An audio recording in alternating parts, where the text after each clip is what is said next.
Who do you think is the most dominant leftist on Twitter? Just who do you think is the best poster? The most powerful? Just the best. Just who's the best? What does that mean to you? You're asking too many questions. What does it mean to you? I mean, Drill, probably. Drill? Does Drill count as a leftist poster? Yes. Drill is absolutely a leftist. 100%. I've seen some of his tweets that I'm like that could go in the leftist direction. I'm like, yeah, this is dope. But I don't follow. I'm not on Twitter at all. He's not explicitly leftist. If we're talking about explicit leftist, most powerful, probably Virgil or Garbage Ape. Virgil can't be the most powerful poster though, because he was literally a corpse for months. I mean, he was like a ghost. Back? I haven't been listening at all. Yeah, he's been. I don't know if he's back on Twitter, obviously, but he's appeared in a few episodes. They did a new Beltway Garage, which I like. Nice. If you're talking about people who aren't, I'd love to answer that question. I'd love to do a layman's guide to left Twitter.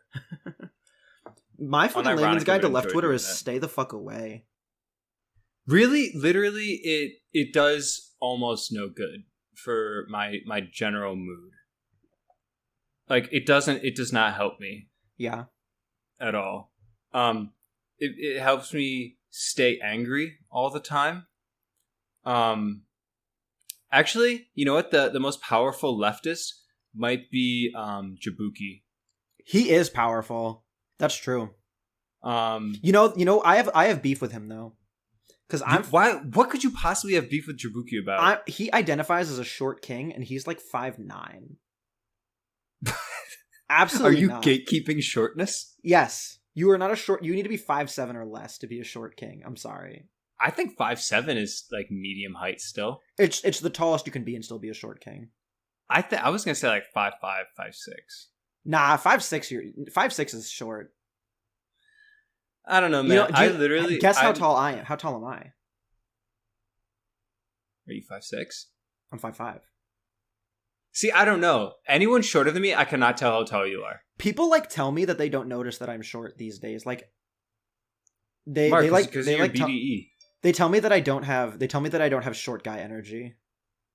That's probably the best compliment you could absolutely have. I take it as a compliment, but it's also kind of sad that one of the best things about me is that I'm not the thing that I am.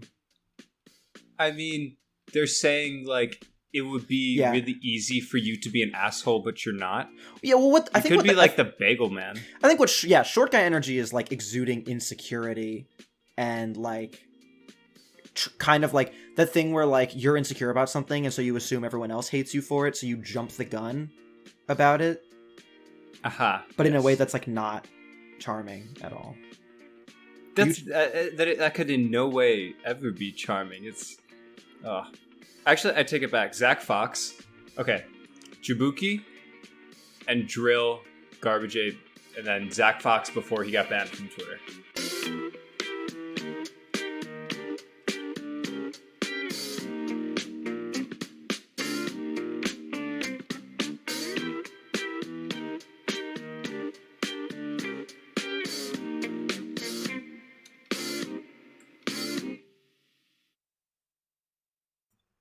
Welcome to We Read Theory, the podcast where we read theory so you don't have to. I'm Mark. I'm Alex. And today, we're going to be discussing Frantz Fanon's The Wretched of the Earth, which is a very fun title. At its core, Wretched is about decolonialism as a violent struggle and as a process that both enables and necessitates a change in the way colonized people see themselves.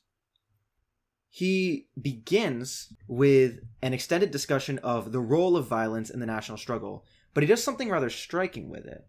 He doesn't, as an American leftist like myself might expect, attempt to morally justify the use of violence against settlers and colonial occupation. That violence is justified can be taken for granted, which brings us to the realization that this work is not for us. Now, when I say us, I'm talking about Alex and myself. However, almost 90% of our listeners come from just 5 countries: the US, UK, Canada, Australia, and Germany. So chances are, if you're listening to this, Fanon isn't talking to you directly either. He's instead speaking only to colonized peoples around the world, and especially in Africa. Fanon is interested in how to use violence, who is likely to use violence, and what kind of response from the colonial master should be expected once violence is employed on a large scale. According to Fanon, the revolutionary class in colonized nations is one that considers the struggle for independence in purely violent terms. And this is not the urban proletariat, but instead the peasantry. I have so many questions already, but I feel like you're just going to say we're going to talk about them later. Well, let them rip. Let's see what we got. I mean, you said this this work isn't for us. Yeah. So I should let other people do the hard thing of like putting their lives and or reputations on the line by fighting oppressors. It's not that we shouldn't read it. It's that it's not our ears he has in mind when he writes it. Oh, the work of reading this book or the work of violently revolting? Well, it's... If you're trying to, if you're an Algerian and you're under French colonial occupation and you want to free Algeria, like, from colonialism, are you going to go to the Algerian people or are you going to go to some guys in Brooklyn? Okay, fair. I think I get more of what he's talking about. It's really, yeah, it's more just like, you know how when you are like on the internet and you find yourself in a space on the internet that's been carved out for women, and you just notice that the way they discuss things, the things that can be taken for granted, the things that have to be proven, are different than in spaces that are generally carved out for men, especially when you talk about gender issues, and how it's not that you can't read it or you can't do things with the knowledge you get from it, but it's just that it's just a fact of the matter that when you read it, you can tell it's not meant for you, it's meant for someone else. It's written with someone else in mind. Like how on Reddit, they had to make a sub called Actual Lesbians because the original R Lesbian sub was just a porn sub. It's exactly like that, Alex. So unfortunate. So, yeah, Fanon speaks of union organizers and nationalist party members in the towns and the cities of the colonized nation, and something he notes about them is that they tend to shy away from the use of violence, of demanding independence, and they tend to settle for concessions from the mother country rather than fight for independence. And for this reason, he argues that urban organizers will never be the tip of the spear in this fight, and he follows a hypothetical party member who, through the advocacy and use of more extreme, illegal methods, is forced to flee the town for the countryside. And what this party member finds is an unlimited supply of people out in the countryside who think the same as he does, and that they view the struggle for national independence as a violent one. And this is kind of interesting. It's nearly a complete reversal of what Marx says about who is or is not the revolutionary class. For Marx, it's the urban proletariat that'll lead the revolution because they're the most exploited, the ones who have nothing to lose but their chains. The lumpen proletariat, who are your criminals and your vagabonds, as well as your landless peasants, constitute a reactionary class that will stifle the revolution when it comes. As opposed to Fanon, who basically says that the lumpen proletariat is your revolutionary class, those criminals in the outskirts of the city, the landless peasants. And what's the reason for this difference? Well, it's pretty simple. Fanon and Marx are applying the same dialectical framework to different material conditions. In a colonial situation, the urban laborers actually constitute a relatively privileged class. They get to retain some of their humanity in exchange for submitting to European cultural and economic standards. In contrast, the rural population is dehumanized completely. They are the ones with nothing to lose, and therefore the ones who will refuse to compromise and who will engage in violence with the understanding that the risks and consequences can be great. Violence is how the rural population regains their humanity, in the literal sense because they're directly fighting institutions that dehumanize them, but also in a more spiritual sense, because it's one of the only ways they have available to express agency on the world around them. I like that we defined the difference between urban proletariat and lumpen proletariat, and that the difference in how people see these things, like in Fanon versus Marx, are very, very defined, very situational, right? It's not one framework that can be picked up and placed anywhere for any group of oppressed people. Yeah. And this is all the theory that I've read has been talked about on the podcast. So if there's something that I haven't talked about, I haven't read it. I'm sorry. But my understanding is that Marx is pretty clear about how you can there's actually quite a bit of difference between different countries and like what systems are in place there. And so your revolutionary framework isn't going to be the same in every country. So I don't really see Fanon as much of a contradiction of Marx. I actually think people are a little bit uncharitable when they say that Marx is Eurocentric. I think that he is Eurocentric, but I don't think he's trying to apply European frameworks to the rest of the world. I think that he is intentionally narrow, and not and by his own words is not meant to be applied one-to-one to places outside of the actual areas where he's talking about your Englands, your Germanys, stuff like that. Yeah, I think his overfitting, I guess you could say, with Eurocentric wealth distributions in societies makes sense, because that's the only way you're really going to get any sort of value out of it. And if it's too broad, then it's not going to be applicable enough to people. So I think I agree with him doing that. I feel like it's fine.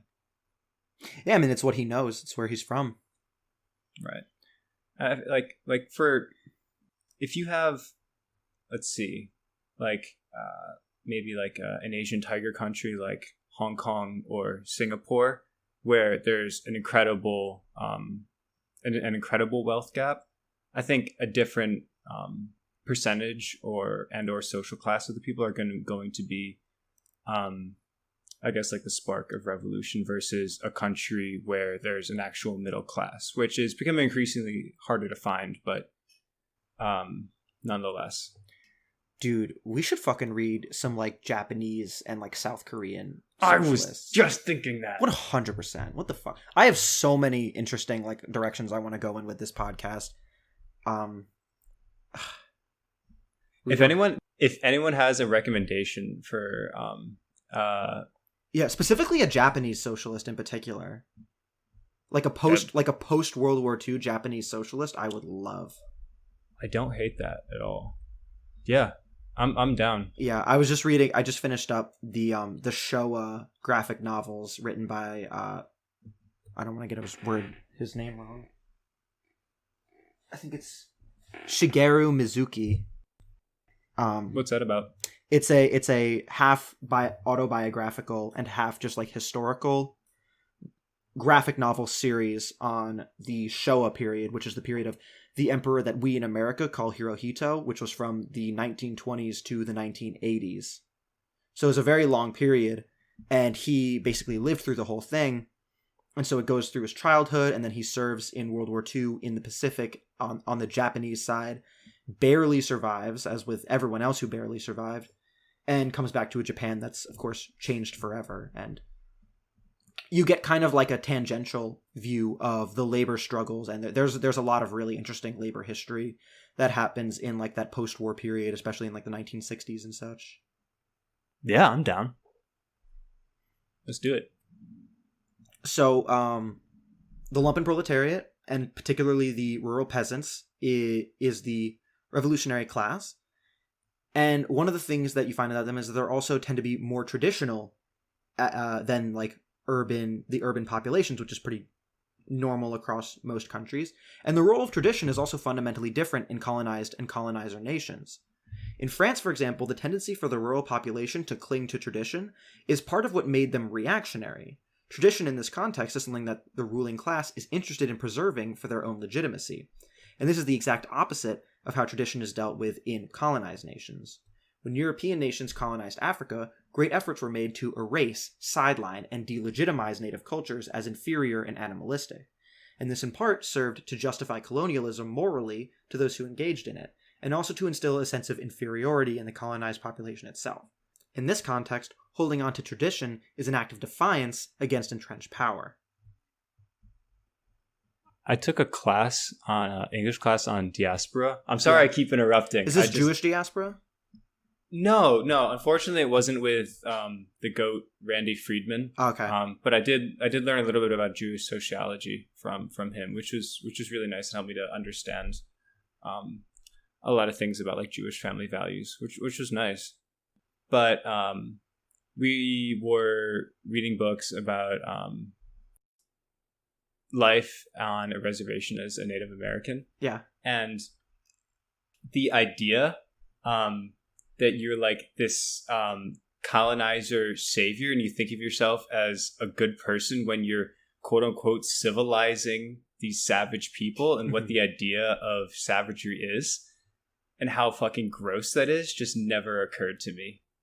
And how these people thought like bringing Christianity and bringing I don't know, I guess Christian and English values to these nations was a good thing, and like, or that's what they at least told themselves. Yeah, because there's an inherent dehumanization that is happening there, because the what you inevitably say about the cultures that you're replacing is that they're animalistic and that they're like uncivilized, and you're kind of acting like, hold on.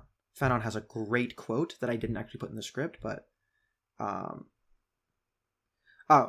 the unconscious plane, colonialism therefore did not seek to be considered by the native as a gentle, loving mother who protects her child from a hostile environment, but rather as a mother who unceasingly restrains her fundamentally perverse offspring from managing to commit suicide and from giving free rein to its evil instincts. The colonial mother protects her child from itself, from its ego, and from its physiology, its biology, and its own unhappiness, which is its very existence. Oh, like, don't worry, we know what's best for you. Yeah, exactly. You mere child.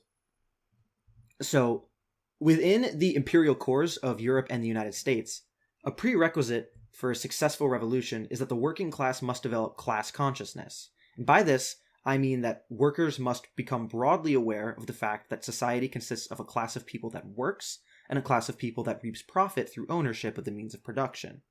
Class consciousness also implies that the relationship between these classes is one of exploitation of the workers by the owners, and that the workers can choose to subvert and replace these systems with enough organization, effort, sacrifice. As with his identification of a revolutionary class, Fanon is taking the Marxist framework and applying it to the different material conditions of the colony. Because colonialism involves the exploitation of a whole nation rather than a class, it's national consciousness that colonized people needs to develop. From the outset of the colonial period, the colonizer nation does two things. It reinforces a lot of traditional power structures like tribal chiefs and whatnot, and it especially exacerbates rivalries between existing cultural groups. At the same time, it erases to the greatest possible degree any connection between the colonized population and their culture. In this way, old power structures are made to serve the colonizer nation, and the colonized people is left without a society of their own to take part in developing, and instead must take part in the colonial one. The development of national consciousness defies both of these colonial aims. A general sense of unity and shared struggle between the whole colonized population subverts the ability for the colonizer to exploit old rivalries. At the same time, a recognition of cultural separation between the native population and the colonizer nation creates the space for a national identity that's totally independent from colonialism to form, which is necessary prior to the formation of an actual independent nation. This is kind of where we have to reiterate that this book is not for us, those of us living in the imperial cores. Personally, I hear the words national consciousness or national struggle, and I shudder. In the States, the kind of people who would use, I'm getting a nod from you. Yeah, I feel you, man. When you said national struggle, I was like, oof. Yeah. But in the States, the kind of people who would use these words, or at least the white people who would use these words, are basically all fascists. And my instinct is to criticize Fanon in the same way I would criticize them. For a white working class American, national consciousness is a false consciousness. They're misunderstanding the nature of what's oppressing them, and therefore they come up with really dumb ideas about how to fix it, like kicking out black and brown people. The colonized person is simply engaging in objective materialist analysis when they develop a national consciousness, because their oppression is occurring on a national axis. So I understand where the need for national consciousness and national identity is coming from in this colonial context. However, Fanon is himself sensitive to the pitfalls of national consciousness, so much so to the point that he named a full section of his book after them. And these pitfalls are fundamentally the same ones that working class American that I just brought up a second ago falls into. Principal among them is that the whole purpose of the national struggle becomes the replacement of the foreign European bourgeoisie with a native one. There are some obvious reasons why this is bad from a socialist perspective. A nation would likely keep on as it had been under colonialism, with the most productive sections of the country given lavish treatment, much of the country being ignored, and most of the population seeing their conditions stay the same or even get worse. There's another problem, though, that's particular to the colonial situation. This is that the native bourgeoisie is not really a bourgeoisie at all. The native bourgeoisie is something that was created by the European bourgeoisie to oversee the extraction of wealth out of the country and into the hands of European capitalists. As a result of playing that role throughout the entire colonial period, the native bourgeoisie lacks the culture, and more importantly, the capital, to assume the role of true bourgeoisie after independence is gained. According to Fanon, they're a class of middle managers. Rule by this rump bourgeoisie post-independence is just opening the door for the return of the Europeans after a short time, now in neo-colonial form. Because they can't do it themselves. They don't have the fucking money. And so they end up having to bring back European investors to kind of take ownership of large parts of the country just to keep it running. Bring in that foreign VC. Yeah, literally. I mean, that's what neo-colonialism is, really. Another major pitfall of national consciousness is that it encourages the equivocation of involvement by European capitalists in the national economy with that of other African workers. In this way, we can see newly independent nations adopting the same false consciousness that anti-immigrant Americans do, and for this reason, a nation built wholly on national consciousness is never far from becoming a fascist one. National consciousness can only motivate the beginning of a struggle for independence. In time, that national consciousness has to give way to political and social consciousness. For Fanon, this is the role of the intellectuals and the nationalist parties. The peasantry, as the revolutionary class, forms the tip of the spear because they are the readiest to use violence to meet their goals. This doesn't mean that the intellectuals and parties are useless, though. Their political education is vital to the long-term success of the new nation. We've already laid out why the native bourgeoisie can't be left to run the country on their own terms, and they principally control the intermediary trade sectors of the economy. These sectors have to be nationalized to take them out of the hands of the bourgeoisie, but that doesn't imply that they should instead be controlled by a centralized government. Quote, nationalizing the intermediary sector means organizing wholesale and retail cooperatives on a democratic basis. It also means decentralizing these cooperatives by getting the mass of the people interested in the ordering of public affairs. You will not be able to do this unless you give the people some political education, unquote. So that's how reading theory is literally praxis, no matter who you are. Reading theory and educating the working class and raising their political consciousness? Absolutely.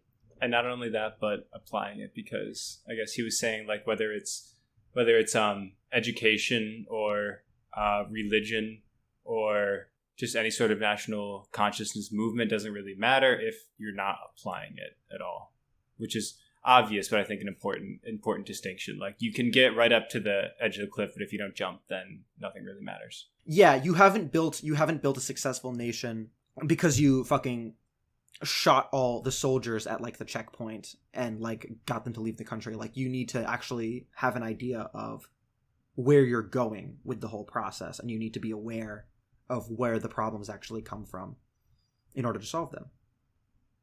Which sounds like I'm talking down to, like, colonized people, but I swear to God I'm just paraphrasing Fanon. Although, Fanon was himself one of these intellectuals. He was a psychiatrist by trade. So, he's not really of like that peasantry that he's talking about as a revolutionary class, which is kind of similar to where Marx was at in relation to the working classes of Germany and England. But the role of urban intellectuals is not to swoop in and steal the independence that the peasants have won. The point is to help them to prevent it from being taken. The nationalist parties, which formed much of the basis of organized urban resistance to colonialism, should remain as separated from the government as possible once independence is actually gained. Its officials should, quote, avoid the capital like a plague, unquote. The purpose of this is to maintain the party as a means of popular resistance to the government during the period of national independence. If this isn't done, the party just becomes another tool of the government and only serves to slow or stop the evolution of national consciousness into political consciousness and increases the likelihood that the new nation will take on a fascist character. And this is so, I guess, officials cannot be corrupted in any way? Yeah, I guess who polices, kind of, who watches the watchers, it's kind of anarchist a little bit, where it's just like, he's talking about how everything needs to be decentralized. Radical decentralization is really, really big for how he's talking about organizing the new economy and how to actually go about nationalizing industries. He's talking about forming cooperatives, having them formed on a democratic basis, getting as many people involved with them as possible so that the power is distributed as much as possible. It is kind of anarchist in that way, which is fine by me, personally. Kind of based. Anarchist, it's so much easier to be an anarchist than a communist because you basically get to disavow all of, like, the shitty things that anyone's ever done in the name of leftism. All right. We should get back to it. So, Fanon dwells on national culture as a concept for quite a while, and so we will too. I think the most important thing for readers to understand is the distinction between culture and tradition or custom. It's tempting to put all these under one umbrella because we generally think of traditions and customs as being at the center of a nation's culture. The distinction, however, is dynamism. Traditions and customs are things, they're snapshots of the culture at a time, preserved in formaldehyde. When we defer to tradition, we assume that someone who came before us had access to a truth that we can't improve on or even meet in the present day. And for this reason, it's an anti-dialectical and therefore inherently reactionary concept. Culture, as Fanon employs it, is a dialectical concept. It's a process through which a society can change and develop. And when a nation possesses a national culture, it doesn't just mean that they're in touch with their history, it means that they view themselves as part of the same progression in which that history is included. It's clear how this view of the self is unacceptable to the colonizing power, which is why one of the first steps to colonization is the destruction of the native culture. This leaves the native population with two choices. Either you accept European culture as a replacement, or you retreat to the past and to custom without any of the dynamism of cultural development. The people who exemplify the former option are those native intellectuals. These are the people who have, in large part, abandoned their own culture to take part in the culture of the colonizer. The beginnings of national consciousness in this group of people comes in the form of an interest in and an identification with their own native customs and history. Through this research of the past, the intellectual comes to understand that culture can't exist while it's not being constantly updated and changed. And because they have the ability to do so, they begin to produce cultural work of their own, this time for a native rather than European audience. This forms the basis of the spreading of national consciousness and of the elevation of that consciousness to political and social consciousness. The new culture often involves the mixing of old custom with new ideas to create wholly new cultural forms. From Fanon, at length, quote, "The colonialist specialists do not recognize these new forms and rush to the help of the traditions of the indigenous society.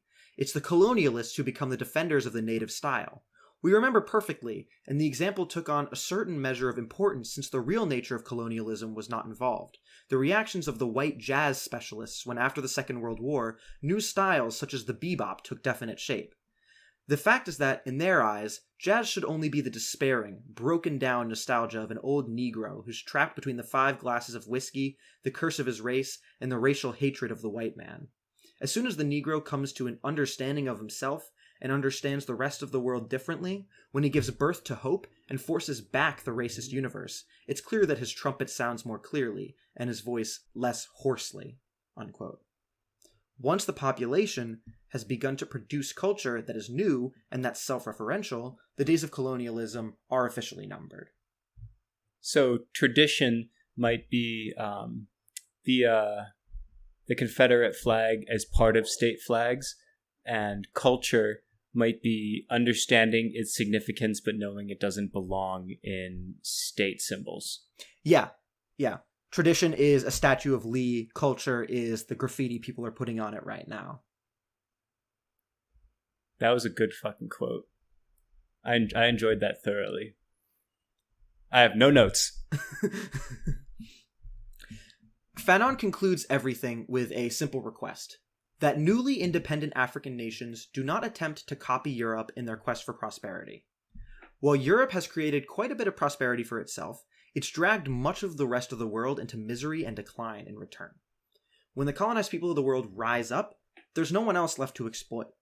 Fanon isn't calling into question the idea that African nations should pursue their own prosperity, but, quote, "It's simply a very concrete question of not dragging men towards mutilation, of not imposing upon the brain rhythms which very quickly obliterate and wreck it.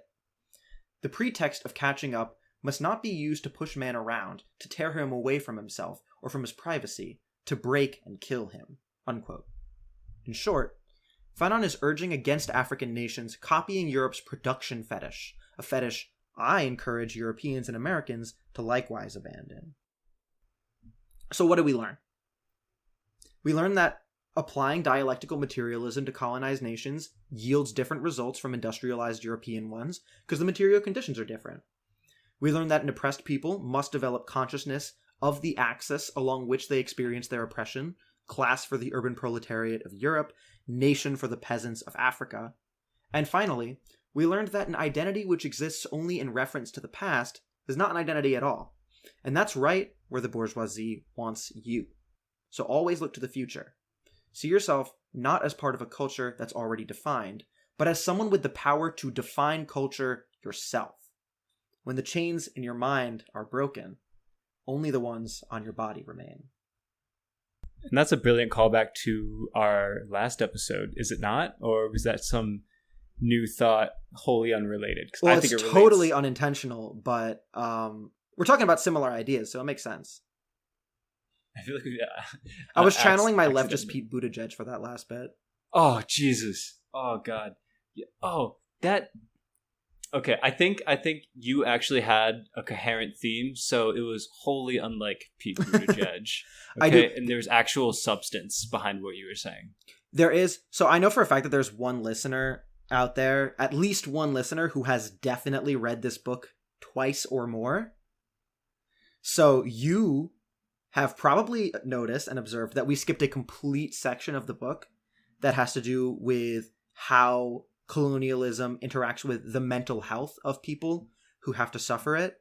That section was just a little bit out of place with the rest of the text, and Fanon even says that. He says, like, I didn't know how to fit this in, but we want to talk about it. And he's a psychiatrist by trade, so I'm sure he has very interesting views on colonialism and mental health, but I thought it would be better to discuss all of that maybe in a separate episode where we go over some leftist kind of perspectives on mental health and how to politicize it, how we talk about it, and everything like that. So I just thought that would be better in an episode that is specific to that topic. A little bonus? Probably a full episode. We could go through a few things. Because we've talked about Mark Fisher, we've talked about Michel Foucault, we've talked about Frantz Fanon. All these people are really interested in mental health. And also, I would love to listen to some indigenous writers talk about their understanding as mental health in kind of contrast to that settler bourgeois like hyper medicalization of mental health that we kind of live under today, where like the only cause of mental health problems is like this medical chemical imbalance, and the idea of politicizing them at all is kind of frowned upon. I like that a lot. And maybe some of the as a result of colonial rule, some of the mental afflictions they might specifically be subjected to. Because Yeah. I think like while we're doing quick shout outs, shout out to the Wiccan community on Twitter for putting us up. We got like I know we're gonna have to do like Caliban and the Witch to sate them at some point. well, yeah, no, seriously. If you're a witch and you like our show and you haven't listened to our episode on Bookchin, you probably should. I think you'd like it. Yeah, we need to be reached out to because Anchor doesn't give us data on who's Wiccan and who's not. So yeah, we need to be told directly. Unfortunately, continuing with the shoutouts trend, also, we've gotten some compliments on our logo that we have, like the blue and orange one.